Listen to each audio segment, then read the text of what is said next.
Hey everyone, welcome back to the channel. Today we are diving into Lies of P with a build video that basically carried me through my entire first playthrough.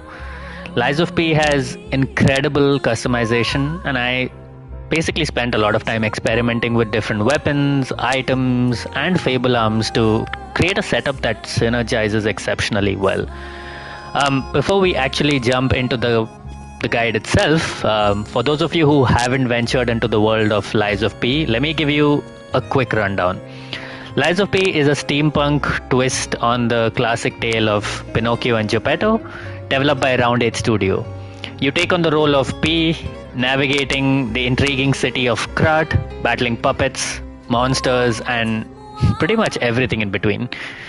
Drawing inspiration from the Souls-like genre that's coined together by From Software, Lies of P adds its own unique flavor to the mix, making for an engaging and pretty challenging experience. In today's video, we'll delve into the stats, weapons, legion arms, and P organs that make up this build. But before we dive in, let me outline the overarching theme, which is agility and distance. This game does emphasize parrying a lot, but I opted for a more agile approach, focusing on dodge rolling and maintaining distance from foes. Moreover, I do prefer dodge rolling a little more than parrying. Starting with stats, the stats you see here on my screen are New Game Plus stats, but I will run you through what my stats were at the end of my first run and what you should be targeting for your first run. Vitality sat comfortably at 40. You can, stop leveling that up at 30 even. I kept it at 30 for the longest time until I got to the last few bosses, and then I just pumped it up to 40. But yeah, 40 is a good number for Vitality. You can, I guess, get it up to maybe 50, 60 in your New Game Plus or New Game Plus Plus, but I think this is more than enough for New Game Plus as well. Vigor is currently at 30, but it sat at a good 20 after my first run. I think 20 is more than enough for efficient stamina management. Vigor is your stamina stat, basically. I don't think you need more than 20 because this game actually does great stamina regen. You just need to hang back maybe a few seconds to actually get a lot of your stamina back, so 20 is more than enough. Now, capacity is an intriguing stat in Lies of P. Scaling linearly throughout the game, it doesn't matter if you're level 1 or level 98, you're still going to get the same increment in capacity, which is great at higher levels because you are just going to be pumping points into capacity, and you can get that up to 99, and you can just carry all the weapons that the game has. Although I don't really see the benefit in doing that, so I think you should be good just leveling up capacity to 30. 30 I guess at the end of my first run, and 40 currently in New Game Plus. 20 is more than enough as well. This really depends on the weapon you're carrying, the amulets and the legion arms you're holding. It really depends on that. You just want to make sure that you are not in the heavy roll. So if you see at the top right here, it says slightly heavy. You want that to, only be either slightly heavy or below. If it says heavy, that means you're going to be fat rolling. Alright, moving on to the damage dealing stats, we have three options: motivity, technique, and advance. Technique is dexterity, motivity is strength, and advance is basically the stat that helps you with your status damage. So like overheat, electric shock, decay, for example. So if you're building into weapons that do status effect damage, you can actually put your points into advance. I just pumped all my remaining points into technique. So technique takes center stage in this build. In New Game Plus, it's currently 40, but you can end New Game with 30 and still do a lot of damage. So 30 would be your focus point at the end of your first run. Of course, if you have more ergo, you can then put all those points into vitality, vigor, capacity, or technique. Now onto the weapons.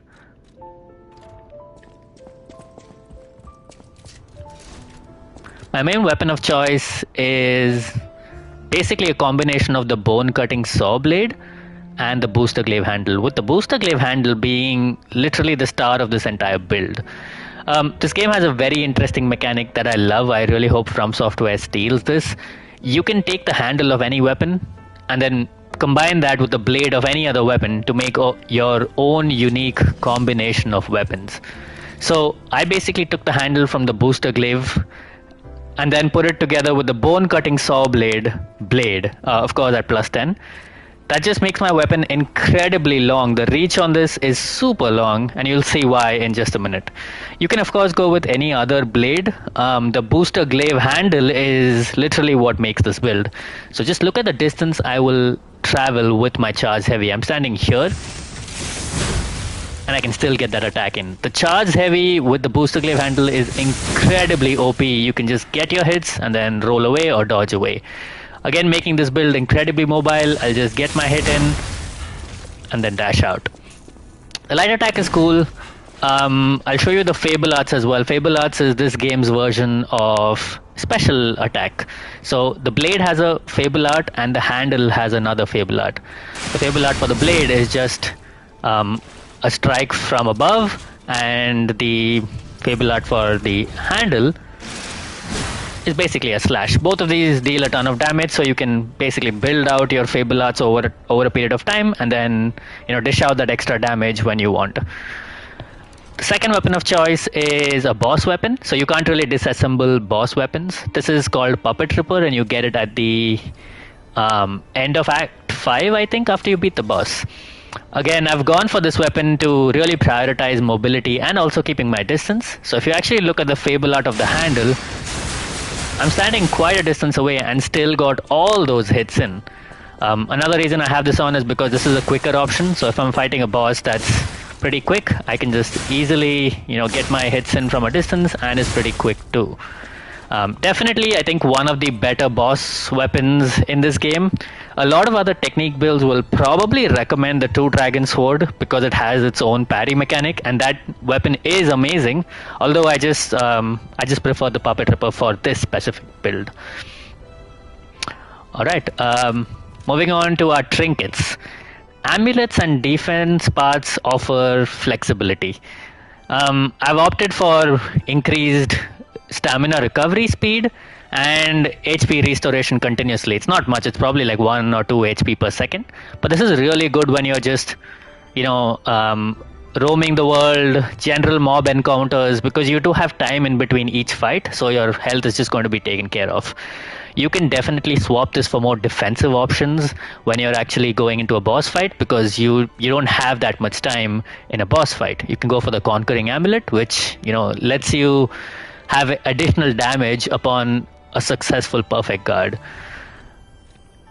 I have the Piercing Hatred Amulet on right now because it's immunity to all attribute status ailments. That's right, all attribute status ailments. So that's electric shock, that's overheat, that's decay. It's amazing for a new game plus run because I don't have to worry about any status effects in this run at all. But this is an amulet you get literally from the last optional boss in the game, so you won't be having this on for your first run. You can go with anything else. I'm just going to keep this option open. You're flexible. You can go ahead and increase. You can use the Blue Guardianship Amulet to just increase your HP, stamina, and Legion. Lastly, I did go with increased max stamina because I'm trying to move around quite a lot. Having that additional bit of stamina is always good. For defense parts, I don't see why you shouldn't go with the best options out there. Defense parts prioritize physical damage reduction and special status effects damage reduction, ensuring survivability in the heat of battle. I just went with the one that gives me the highest physical damage reduction. For this, you can change it up depending on who your boss is. Whether your boss does electric shock damage or overheat damage, you can in turn just increase your resistance to these status effects. Same goes with the cartridges, and for the liner, I again just put on one that gives me high slash damage reduction. But of course, depending on what damage your boss is doing, whether it's slash, strike, or pierce, you can switch this out as well. So these are flexible. Feel free to just pick an option that works best for you. Again, the amulets also, I don't think they make much of a difference, but definitely try to prioritize stamina and stamina recovery speed. Alright, when it comes to Legion arms, now Legion arm is your Winter Soldier-esque left arm, and you can go with multiple different options for your Legion arms. For this specific build, there's a choice between 2 Legion arms. The one that I have on right now, which is the Falcon Eyes, and the other one is Puppet Strings. So puppet strings, so both of these actually have A scaling with technique. So for a technique build, I would recommend the two of these. Puppet string is absolutely devastating against bosses. Now I'll tell you what it does. Let me just run outside. So this offers basically a quick grapple towards the boss, and then you land an aerial attack on the boss. That can literally stagger the boss if the boss basically doesn't have a very high stagger meter. This is really good because when you're trying to pull out damage and the boss is pulling out a combo, you need to stay away. But the moment they're done with that combo, pull out puppet strings, and boom, you can then go in for a couple of light attacks. You will still have some time to pull off your attacks, and then maybe your Fable Arts as well. That's it, you've taken out a large chunk of the boss's life. Apart from this Legion Arm, the one that I played with more, because I only upgraded Puppet Strings and came to know how OP it was towards the end of my first run. For the most of it, I used Falcon Eyes, and I prefer this over any other Legion Arm in the game. Only because it lets you shoot explosive shells from your arm, which has a short delay before it explodes. There we go. Now you might think that takes a lot of time to shoot, because it does in the very beginning, but once you have this arm fully upgraded, you can dodge and then just shoot it out and then shoot another one out. 2 in succession, and both of those will explode in some time. They're always going to latch onto the boss, so you don't have to worry if the boss moves around a lot. This makes for some incredible combinations, like for example a charge heavy, I'm going to dodge away, Legion Arm and another Legion Arm. I can then run in for another charged heavy, dodge, light, dodge, Legion Arm. You can just see how quickly I can move around and put out damage, with the weapon as well as the Legion Arm. So don't sleep on Falcon Eyes, extremely powerful Legion Arm. I recommend you just give it a try. It just gives you so much versatility and range. Okay, what are we missing? Lastly, the P organs. So let's quickly just run up. Now, P organs are essentially your skill tree. This game has a version of skill tree where you will be collecting quartz to then put the quartz into your P organs. Now, my P organs, since I'm in New Game Plus, there's a lot more that I've already got, but I will go over what I prioritized for my first run. In your first run, you'll have up until Phase 5. Phase 6 becomes only available in New Game Plus, and I think New Game Plus Plus has Phase 7 as well, if I'm not wrong. For my first run, you can of course pause the video at any point here to see exactly what I've put into each of these, but I'm just going to quickly go over this. The first one I prioritized was Link Dodge, then increased my Fable slots, and of course got increased Pulse Cells. Definitely just go for the Pulse Cells options. More healing is always good. I then went into increased Pulse Cells again, and then got Add Amulet slots 1. Then increase my Pulse Cells. Oh, no, actually this enhances your Pulse Cell recovery, so the rate of healing. I didn't take the Cube Use 1.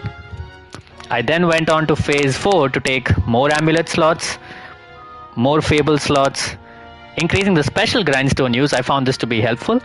And Perfect Guard causes stiffness because this really helps stagger the bosses more. And in the 5th phase, I wasn't really interested in anything, but I did eventually get the Retain Guard Regain too. Then once you already in Phase 5, you can then keep collecting more quartz, and then you can put your points into others if you want. In my New Game Plus run, I just basically went additionally for the Retain Guard Regain upon Pulse Cell use, Retain Guard Regain 1, and then in my Phase 6, which will again only be available in New Game Plus, I went for the option where you increase your Pulse Cell recovery more, and you also get a Perfect Guard Weapon Durability recovery.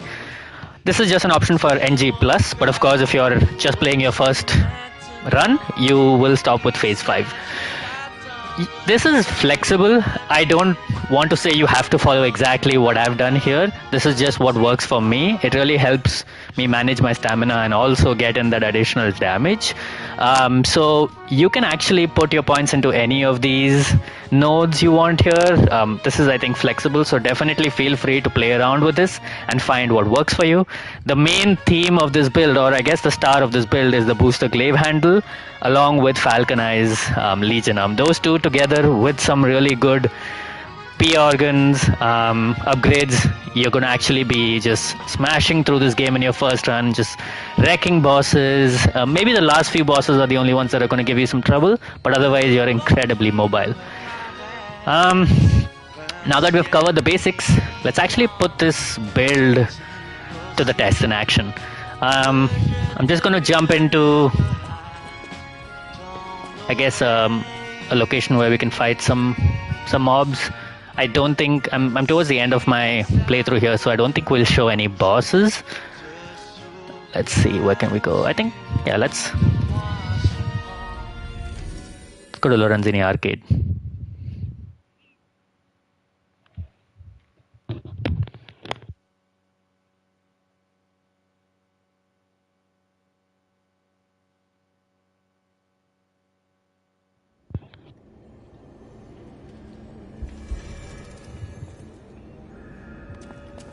All right.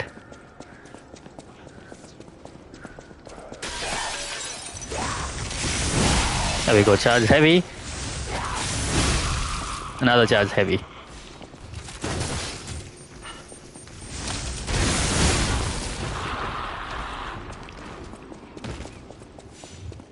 You can see how good that charge heavy is, especially in closing down the distance. So I can charge it up from here and still get my hit in, and he's done.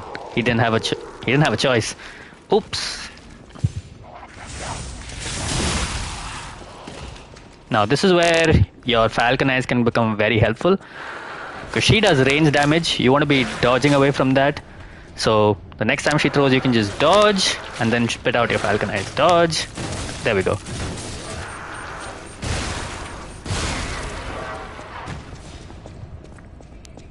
I love the versatility that this build can bring.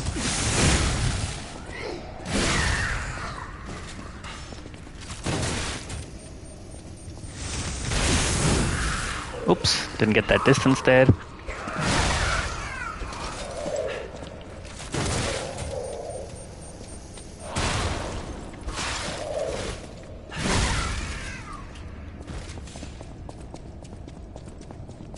And we'll do probably one more and then end the video there. I think there should be one around the corner. There we go.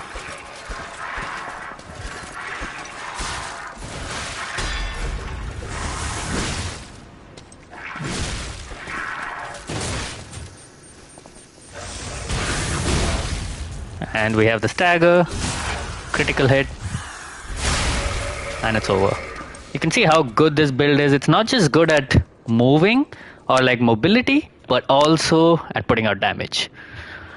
Alright, thank you for tuning in, guys. Oh, before we go off, if you're wondering what what costume I'm wearing, it doesn't really matter in this game. Costume really doesn't give you any damage reduction. It's purely just visual. I'm recording this on the 13th Feb, and we just actually got an update. I think a new patch just dropped, and along with the patch, we are now given this new outfit, which is called Armor of the Honorable. I think this is, since they are actually they released a YouTube video, I think, saying that they're collaborating with Wukong. Oh wait, not Wukong, the Wulong. So I think a lot of these I guess costumes, and I think a new weapon as well, which is inspired from, yeah, there you go, Azure Dragon Crescent Glaive. I actually haven't tested this out because I just got it, but it does look like a very good technique option. So do try it out. It has a pretty cool move set. I can just show that off here real quick.